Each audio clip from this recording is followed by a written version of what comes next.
Bismillahirrahmanirrahim. Assalamualaikum warahmatullahi wabarakatuh. Waalaikumsalam warahmatullahi wabarakatuh. Puji syukur atas kehadirat Allah Subhanahu wa taala. Karenanya kita masih bisa berkumpul pada hari ini untuk melaksanakan kegiatan seminar KKN yang telah saya dan rekan saya rencanakan.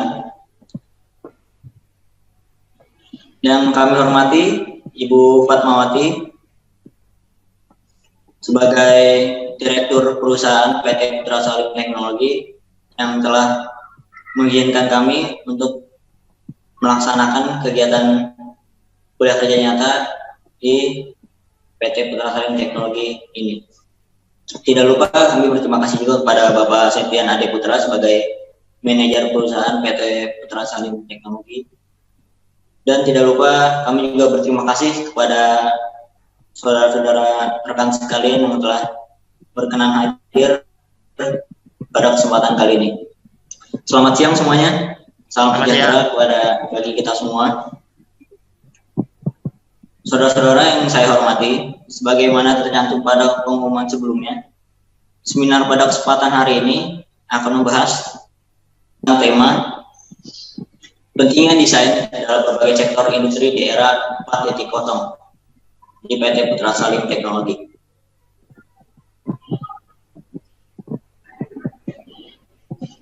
Untuk itu, semua tentu sangat membutuhkan informasi sekaligus sebagai upaya menyamakan persepsi sebagaimana yang kita harapkan bersama pada seminar internal kali ini. Sebelum penyajian materi, saya akan menyampaikan sedikit pengantar terkait dengan materi yang akan disampaikan oleh kami berdua. Pada dasarnya, forum-forum ilmiah seperti ini sangat penting dan menarik untuk kita ikuti. Karena banyak sekali informasi penting yang disampaikan penyaji yang bisa kita dapatkan. Namun, secara umum, penyampaian informasi tersebut akan lebih mudah dipahami apabila diskusi tersebut berjalan dengan efektif. Oleh karena itu, diharapkan kepada kita semua untuk dapat memperhatikan dan mengikuti diskusi ini dengan sebaik-baiknya.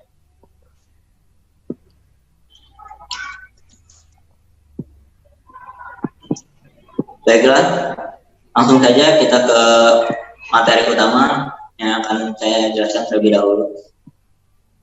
Apa itu desain? Desain adalah kegiatan kreatif untuk merencanakan dan merancang sesuatu yang umum fungsional dan tidak ada sebelumnya dalam rangka menyelesaikan suatu masalah tertentu agar mempunyai lebih bermanfaat bagi penggunanya.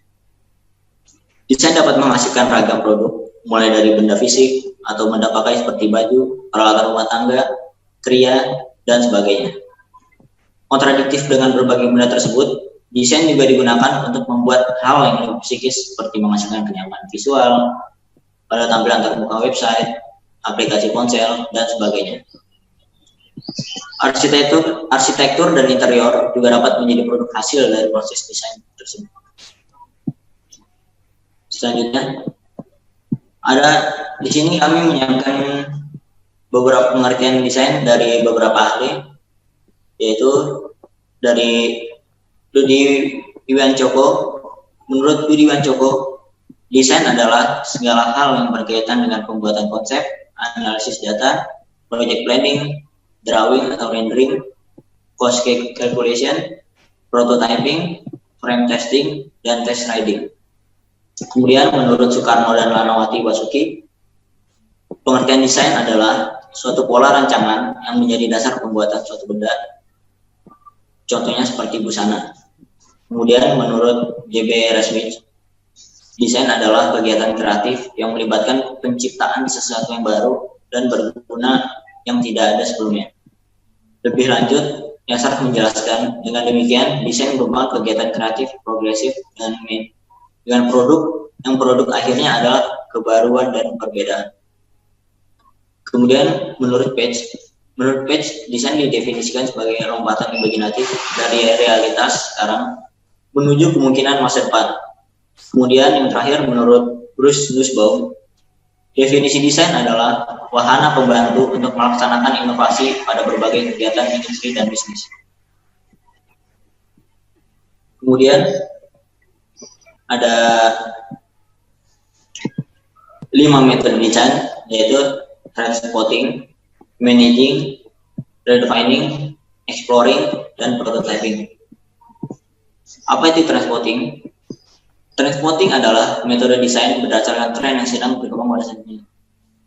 Kemudian managing. Managing merupakan metode desain yang dilakukan secara terus-menerus atau berkelanjutan. Kemudian redefining. Redefining yaitu metode desain dengan cara mengelola kembali desain yang telah ada menjadi sesuatu yang berbeda dan lebih baik lagi. Kemudian exploring. Exploring adalah metode desain dengan mencari inspirasi melalui pemikiran-pemikiran kritis untuk menghasilkan desain yang belum pernah ada sebelumnya. Kemudian yang terakhir, prototyping. Prototyping adalah cara untuk memodifikasi desain yang telah ada sebelumnya. Dan untuk materi selanjutnya akan dijelaskan oleh rekan saya, yaitu Muhammad Farhan Bisri Ramadan. Kepada beliau, saya persilakan. Ya, terima kasih kepada Fahri Arfansyah selaku rekan saya. Untuk selanjutnya, saya akan menjelaskan apa saja bentuk desain. Yang pertama, desain grafis. Desain grafis adalah cabang ilmu desain yang mengutamakan komunikasi visual yang dihasilkannya. Desain grafis harus menghasilkan komunikasi yang memberikan kenyamanan indrawi dan terhantarkan dengan baik pada masa. Contoh desain grafis yaitu seperti desain logo dan sculpting. 2. Desain produk. Desain produk fokus terhadap fungsionalitas dan tampilan. Benda pakai yang akan diproduksi secara industri, selain keindahan tampilan, konsentrasi ini juga menuntut seseorang desainer untuk memperhatikan ergonomi atau kenyamanan fisik pada benda pakai yang diciptakan. Contoh desain produk yaitu sebuah produk yang akan dipasarkan oleh brand atau perusahaan. 3. Desain interior. Desain interior berfokus pada perancangan interior suatu ruang dalam bangunan. Furniture apa yang harus disediakan di suatu ruangan, bagaimana tata letaknya, dan sebagainya. Desain interior harus mampu mengefisiensikan penggunaan ruang yang telah dihasilkan oleh desain arsitektur. Contoh desain interior adalah suatu desain, misalkan desain rumah, tetapi dia mengambil hanya bagian dalam interiornya, tidak meliput eksterior atau bagian luarnya. Yang keempat, desain arsitektur. Cabang ilmu desain yang terkonsentrasi terhadap perancangan bangunan. Karena terlalu banyak menyangkut hal teknis bangunan, maka biasanya disiplin ilmu ini tidak memboyongi embel-embel desain di depannya. Contoh desain arsitektur adalah perancangan suatu rumah atau disebut dengan RAB. Next.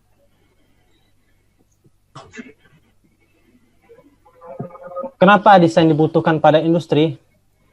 Desain sangat dibutuhkan pada industri karena desain dapat memasarkan atau mentenarkan suatu produk atau brand yang akan dikeluarkan oleh perusahaan. Ada 4 keuntungan jika perusahaan menggunakan desain. Yang pertama, desain dapat menarik perhatian klien untuk membeli atau menggunakan produk dan jasa yang dipasarkan oleh perusahaan. Yang kedua, desain mempermudah perusahaan dalam memasarkan produk. Yang ketiga, menjadikan brand perusahaan mudah diingat dan dikenali oleh banyak klien. Dan yang terakhir, memberikan feedback positif untuk memperkenalkan produk atau jasa brand perusahaan lebih unggul. Di bawah ini kita lihat ada 4 gambar. Yang pertama, desain grafis, yaitu sebuah logo harimau. Yang kedua, desain produk, yaitu pemasang produk dengan bentuk atau kemasan. Yang ketiga, desain interior. Desain interior yaitu sebuah desain dalam ruangan atau untuk menata suatu bentuk ruangan. Yang terakhir adalah desain arsitektur. Desain arsitektur digunakan untuk perancangan suatu bangunan. Next. Selanjutnya, tujuan dan fungsi desain. Apa sih itu brand? Brand desain bertujuan untuk membangun identitas perusahaan agar dikenal oleh halayak orang. Dengan begitu, perusahaan dapat memasarkan produk dengan mudah. Yang kedua, desain itu mudah diaplikasikan. Desain sangatlah mudah untuk digunakan perusahaan karena perusahaan dapat berbicara langsung dengan desainer untuk melakukan kesepakatan dalam membuat suatu brand. Yang ketiga, mengapa sih desain bisa membuat profit perusahaan meningkat? Ya, karena dengan adanya desain, brand yang terkenal sungguh dibutuhkan oleh perusahaan. Dari situlah perusahaan akan mendapatkan profit serta statistik pada perusahaan. Dan yang keempat, hemat biaya. Desain sangat hemat biaya. Dengan adanya desain, perusahaan dapat menghemat banyak biaya dalam memasarkan produk atau jasa. Next.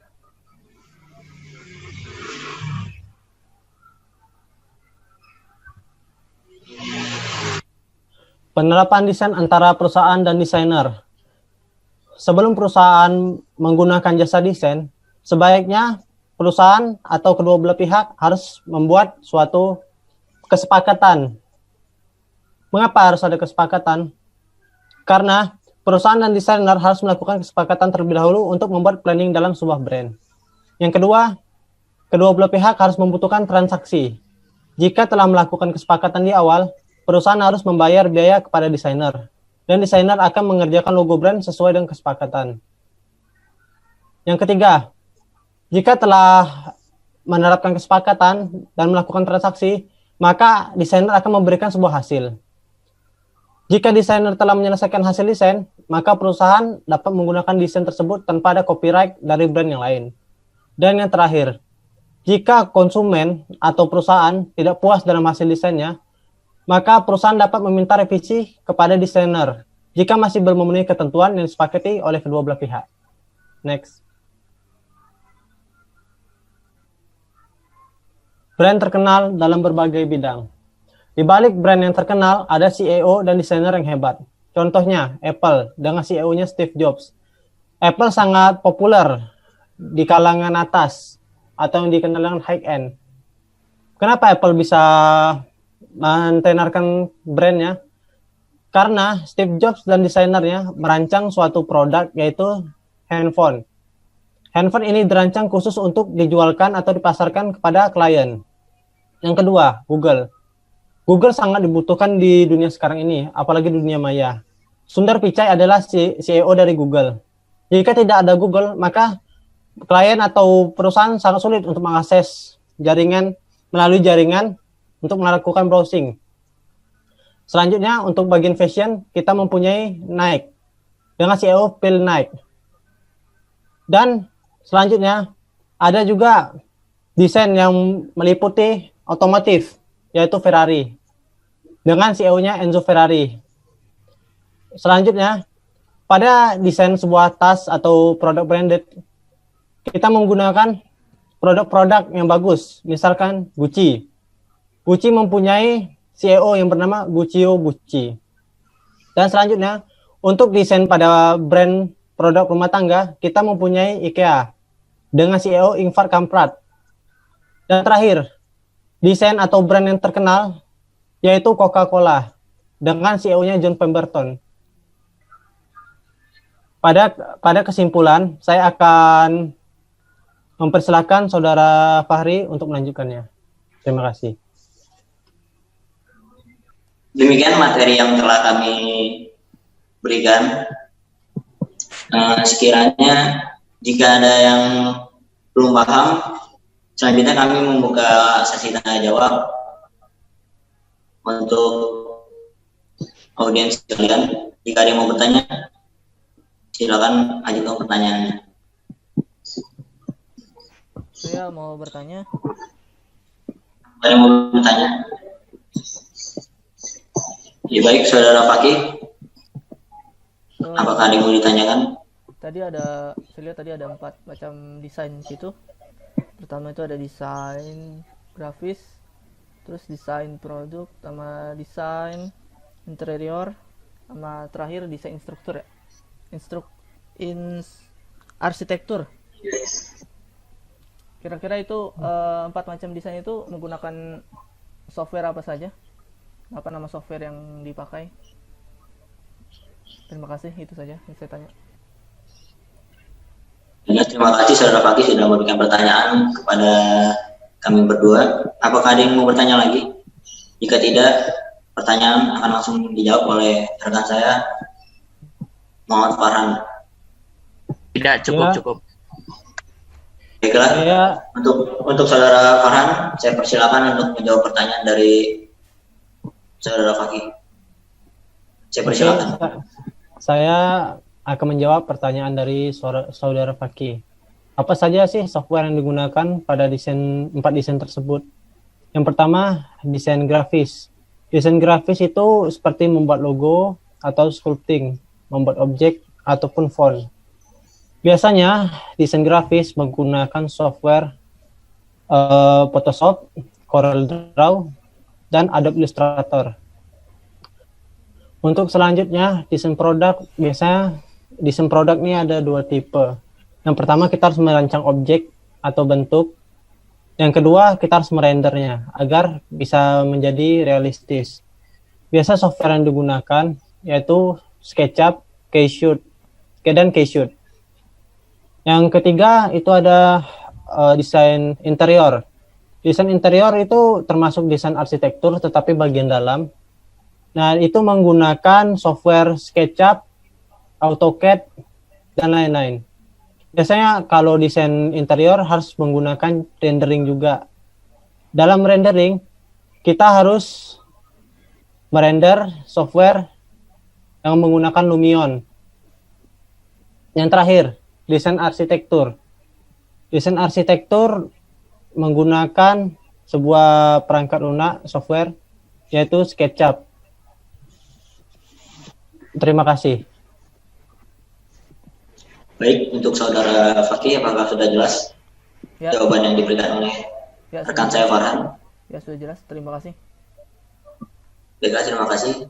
Jika tidak ada yang ditanyakan lagi, sebelum saya tutup, setelah materi yang telah dibacakan tadi oleh rekan saya Farhan dan saya sendiri, saya menyimpulkan dari hasil seminar kali ini yaitu desain adalah kegiatan kreatif yang menyusun rencana dan rancangan untuk suatu benda, gambar, atau objek lainnya sebelum direalisasikan menjadi nyata, agar memiliki nilai lebih, kenyamanan yang lebih baik, dan diterima oleh penggunanya. Tidak berhenti di sana saja, kesimpulan desain adalah gambar untuk merencanakan suatu bentuk, fungsi, atau rancangan keseluruhan benda, atau media non-fisik seperti tampilan aplikasi dan website. Desain adalah pola rancangan yang menjadi dasar pembuatan suatu benda.